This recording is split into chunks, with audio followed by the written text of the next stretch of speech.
Voici les 9 footballeurs qui ont commis des crimes impitoyables. Numéro 9. Le premier joueur de la liste a commis un crime tout à fait ignoble. Robinho était un temps considéré comme la prochaine grande star du football. Tout le monde pensait qu'il avait le niveau pour le Ballon d'Or, mais ce qu'il a fait un soir de 2013 lui a tout gâché. Un soir, Robinho et son ami Ricardo Falco sont sortis à la discothèque Zio Café à Milan pour s'amuser. Ils ont rencontré une Albanaise de 22 ans que Robinho et Falco, ainsi que d'autres hommes, voulaient avoir cette nuit. Mais elle a dit non. Ce que les deux hommes ont fait ensuite est absolument dégoûtant. Ils ont violé la jeune fille. Robinho et Falco étaient les hommes les plus célèbres du groupe. Ils ont donc été rapidement identifiés et arrêtés. Un tribunal italien les a ensuite condamnés à 9 ans de prison. Mais Robinho n'a toujours pas purgé un seul jour. Pourquoi ? Eh bien, Robinho est retourné au Brésil où le gouvernement italien n'est pas compétent. Les Italiens ont demandé au Brésil de leur extrader Robinho ou au moins lui faire appliquer la peine de 9 ans de prison au Brésil. Apparemment, ils n'ont toujours pas répondu. Ce crime est totalement ignoble, dégoûtant et inacceptable, mais ce n'est rien comparé à ce qu'un des joueurs de la liste va faire avec le corps de sa femme. Restez jusqu'à la fin de la vidéo pour voir. Numéro 8. Alexandre Villaplane, un nom qui résonne dans les annales sombres du football français. Le Français, né en Algérie, qui a été le capitaine des Bleus pendant la Coupe du Monde 1930, était un joueur talentueux, mais derrière le masque du héros sportif se cachait un individu sombre et impitoyable. Il était devenu un collaborateur de l'occupant nazi pendant la Seconde Guerre mondiale. Il a trahi la France en espionnant pour l'Allemagne nazie, participant à des opérations de contrebande et orchestrant des actes de violence. Il avait commis des crimes de guerre odieux et a tué plus de 50 personnes au cours de sa vie. On se souvient de lui pour sa cruauté et sa brutalité ayant ordonné l'exécution de 53 personnes à Mussidan. Mais la trahison ne s'arrêtait pas là. Villaplane a également été impliqué dans le milieu du crime organisé, dirigeant un gang notoirement violent qui terrorisait les rues de Paris. Ses activités comprenaient le trafic de drogue, le vol à main armée et même les meurtres brutaux.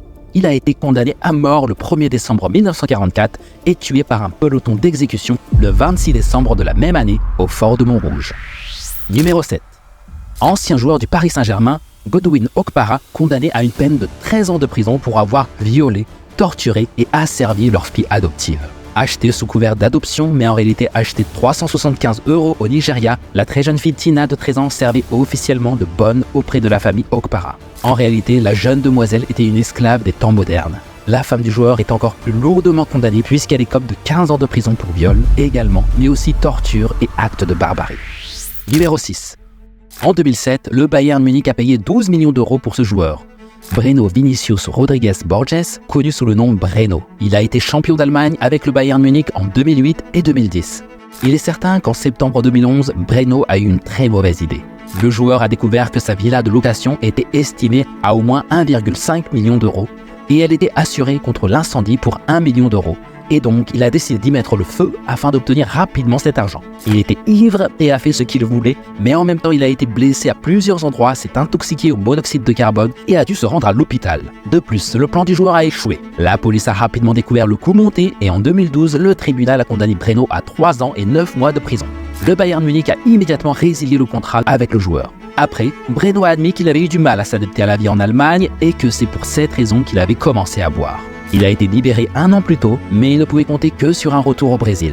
Depuis, il a joué pour Sao Paulo et ensuite Vasco de Gama et n'a manifestement pas attiré l'attention des grands clubs depuis longtemps. Il pensait être plus intelligent ou même dans un film, mais au moins il n'est pas pire que le dernier joueur de la liste qui se croyait El Professor de la Casa de Papel. Numéro 5. Tony Vérel, un ancien international français qui a joué pour plusieurs clubs de Ligue 1, a été impliqué dans une affaire de violence qui a eu des conséquences tragiques.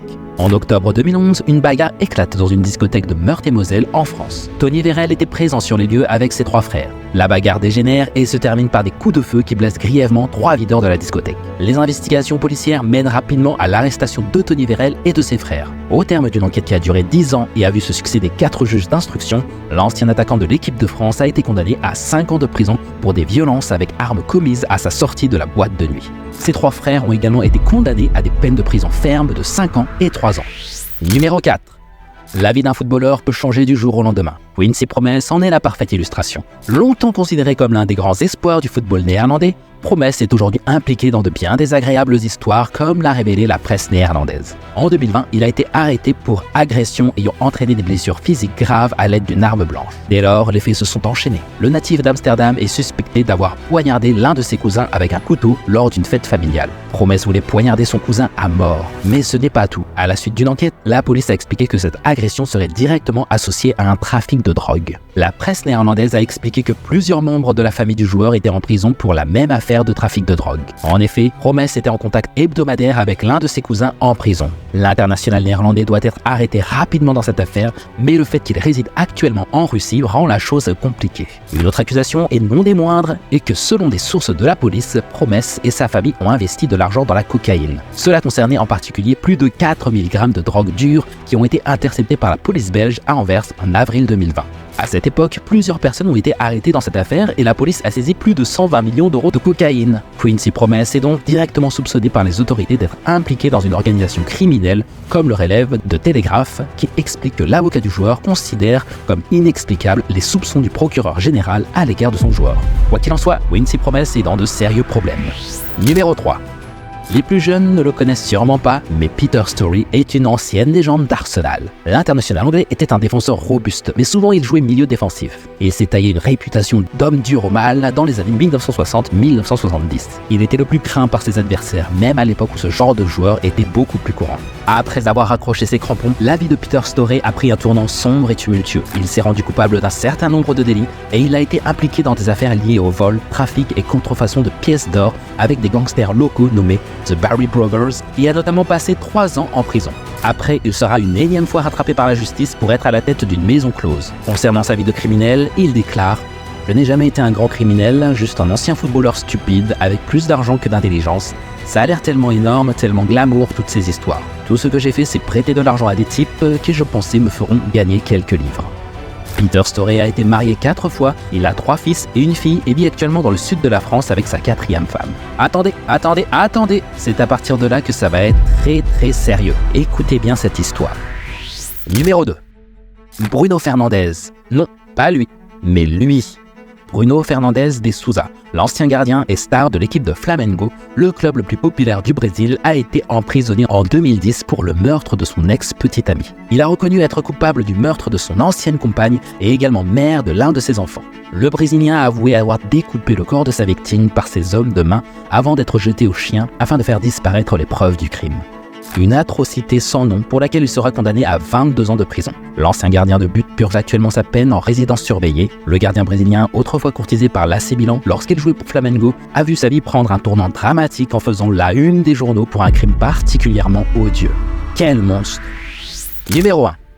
Voici une histoire qui va vous impressionner. Le milieu de terrain César Aparecido, qui a déjà joué pour l'Inter et la Lazio, a eu envie de commettre une grosse arnaque et s'est retrouvé en prison pour 5 ans. Cela a commencé il y a 26 ans, la première équipe de César, Club Atlético Juventus, est montée en première division brésilienne. Le président du club promet aux joueurs une prime de 100 000 $ et leur demande de se présenter au centre d'entraînement à midi. Mais César décide de s'emparer de la totalité de la somme.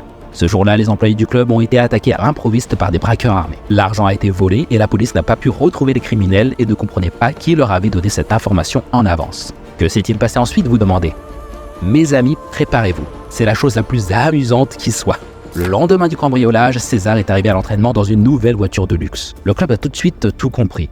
Au cours de l'enquête, la police a découvert que le joueur était un sous-participant au crime. Il a été condamné à 5 ans de prison, le Brésilien a été libéré au bout de 4 ans et a repris sa carrière.